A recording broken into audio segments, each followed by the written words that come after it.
Bonjour à vous, Charline Bonneau, diététicienne spécialisée en micronutrition et en aide au changement. Aujourd'hui, on se retrouve comme prévu pour le menu pour être au top le jour J de vos examens. Donc c'est très important. On néglige souvent l'impact de l'alimentation. Or, je peux vous garantir que le jour J, vous avez besoin d'un certain nombre de choses. Vous avez besoin d'énergie, vous avez besoin que votre corps ait vraiment à disposition tous les éléments dont vous pouvez avoir besoin parce que ce qu'il faut comprendre, c'est qu'une mauvaise alimentation avec des carences, ça peut vraiment vous créer des coups de pompe, des troubles de mémoire aussi le jour J. Donc là aujourd'hui, je vous donne vraiment le menu que vous pouvez utiliser le jour J qui vous aidera en fait, qui correspond aux besoins qu'il vous faut exactement pour cette fameuse journée d'examen.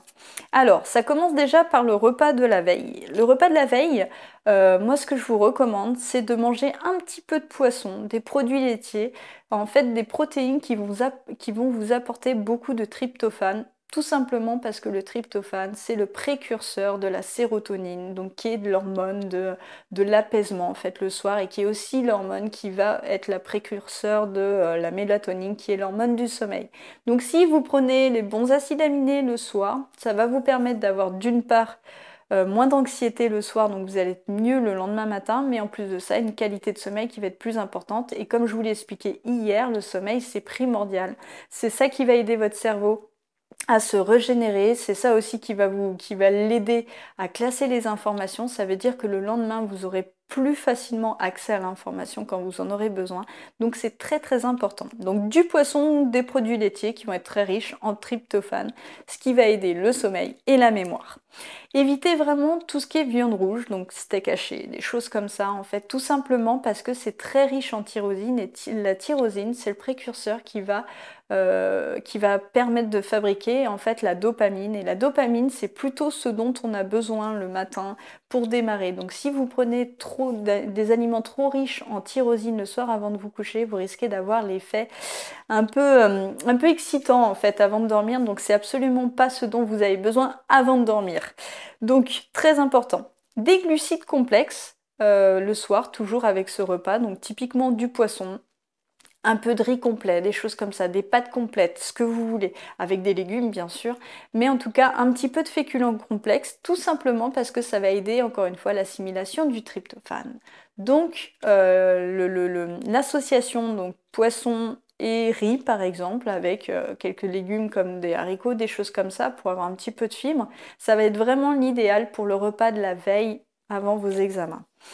Euh, Bien sûr, le sommeil, encore une fois, très important. Donc là, c'est vraiment pas la veille qu'il va vous falloir réviser et avoir une qualité de sommeil, enfin un sommeil surtout très limité. Alors je vous dis ça, mais moi j'ai toujours été quelqu'un qui révisait la veille pour le lendemain. Donc souvent je révisais jusqu'à 3 heures le matin. Donc je suis absolument pas de très bon conseil pour ça. Je peux vous dire que ça dépend vraiment des gens, si vous êtes du soir ou du matin.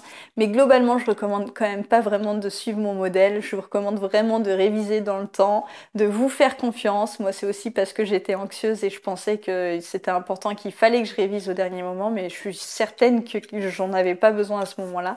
Donc, vraiment, de toute manière, c'est un peu trop tard pour réviser. C'est pas la veille pour le lendemain que ça va changer quoi que ce soit. Donc privilégiez plutôt d'avoir un bon sommeil pour avoir les idées fraîches le lendemain. Vous allez gagner beaucoup de temps pour vos examens. Parce que même si vous connaissez l'information, si vous êtes fatigué, vous allez avoir beaucoup de mal à retrouver. Je suis sûre que vous avez des exemples comme ça où vous avez des fois l'information sur le bout de la langue et ça sort pas. Donc vous voyez, ça c'est un peu le genre de symptôme qui est agaçant et qui, quand on a un timing en plus de ça, ça augmente la pression, donc ça rend l'information encore moins disponible. Donc ne négligez pas ce point. Je sais qu'on vous le répète à chaque fois, mais c'est très important. Donc le sommeil. Alors pour le petit déjeuner, donc là on est le jour J. Quel petit déjeuner idéal pour ce jour-là? Le petit déjeuner que je vais vous recommander, c'est vraiment des féculents complexes avec un petit peu de sucre, mais un petit peu, et puis donc une protéine qui va vraiment vous aider, ce que je vous disais par rapport à la dopamine le matin, en fait, qui va vous apporter de la tyrosine, donc ce neurotransmetteur qui sert à faire la dopamine. Donc typiquement, ça veut dire quoi? Ça veut dire par exemple du muesli avec des fruits secs, donc pas un muesli sucré, hein, un muesli nature avec des fruits secs un petit peu, donc des petits morceaux de fruits, des petits morceaux d'amandes, de noix, des choses comme ça, avec Avec par exemple une protéine. Donc la protéine, ça peut être un œuf, ça peut être un morceau de fromage, ça peut être une tranche de jambon, ça peut être un fromage blanc, un yaourt, quelque chose comme ça. Donc typiquement le muesli avec un yaourt délayé ou du fromage blanc, ce sera même mieux, il y aura plus de protéines. Ça peut être un petit déjeuner qui est intéressant. Vous pouvez également utiliser donc du pain complet avec du beurre et un fruit par exemple, ou un morceau de fromage, toujours pareil. Donc ça peut aussi être du pain avec du fromage étalé comme du fromage frais avec un fruit. Donc ça c'est très bien.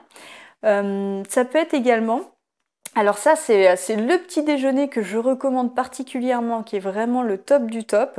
Ça va être de vous faire une galette à la poêle en utilisant donc des flocons d'avoine, une banane qui va être écrasée, un peu de cacao maigre. En fait vous pouvez mettre, alors là c'est fonction de vos goûts, hein, plus vous en mettez plus ce sera amer, donc là c'est vraiment par rapport à vos goûts à vous.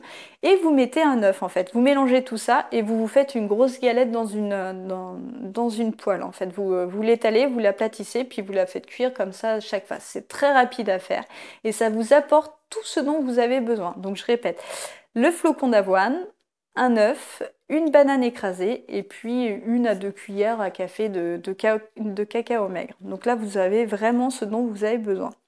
Donc le petit déjeuner, très très important pour avoir toute l'énergie dont vous avez besoin. Limitez tout l'apport de produits sucrés qui va faire que le temps que vous soyez à votre examen, de toute manière ce sera assimilé et vous risquez plutôt d'avoir un coup de barre dans le milieu de la matinée, donc c'est pas très très intéressant. Vraiment plutôt des glucides complexes, comme je vous l'ai expliqué, flocons d'avoine, muesli ou pain complet. Là c'est vraiment ce dont vous avez besoin avec cette protéine et un petit peu de sucre quand même avec un fruit par exemple. Vous pouvez également avoir une petite collation, comme ça vous permettra de tenir toute la journée. Je ne vous parle pas du déjeuner parce qu'en général on mange un peu sous pouce avec ce qu'il y a sur place. Évitez quand même beaucoup de pain blanc, donc ça peut être indigeste, ça peut vous fatiguer un petit peu l'après-midi. Mais je sais qu'on n'a pas vraiment la main là-dessus. Par contre, là où vous pouvez vous apporter ce dont vous avez besoin, c'est en prenant une petite collation. Et cette collation, ce que je vous recommande, c'est vraiment de prendre des fruits secs, des abricots secs, des raisins secs, avec des noix en fait, tout simplement. Une petite poche avec comme ça plusieurs petits fruits secs et des amandes, et aussi des petits carrés de chocolat noir. Donc ça va être vraiment la collation idéale pour reprendre un peu d'énergie, pour vous apporter du magnésium, encore une fois, pour baisser un peu le stress. Et vous pouvez donc le manger facilement et l'avoir sans qu'il y ait de soucis. Enfin, vous pouvez l'avoir dans une poche et c'est très pratique. Donc voilà, la petite collation à base de fruits secs, elle est top, elle est vraiment parfaite.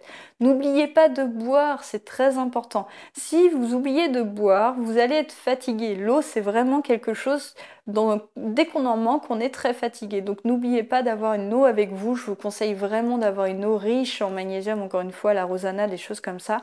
Ça va vous aider en fait. Donc mettez toutes les chances de votre côté. Le magnésium, c'est très intéressant. Le jour de l'examen, on en a besoin parce que ça apaise ce stress et ça joue beaucoup sur votre capacité à avoir l'information dès que vous en avez besoin. Voilà, donc c'est tout pour aujourd'hui. Je vous souhaite bonne chance pour ces examens. J'espère que ces vidéos vous auront aidé à mettre toutes les chances de votre côté. N'hésitez pas à partager comment ça s'est passé, si vous avez appliqué les choses ou encore si vous avez tout simplement des questionnements par rapport à certains aliments, etc. Je me ferai un plaisir d'y répondre, il n'y a pas de souci. Donc voilà, c'est tout pour aujourd'hui. On se retrouve demain pour une prochaine vidéo. En attendant, n'oubliez pas qu'un changement alimentaire, ça passe par un changement global et que tout ça, ça repose sur un pourquoi fort. À demain.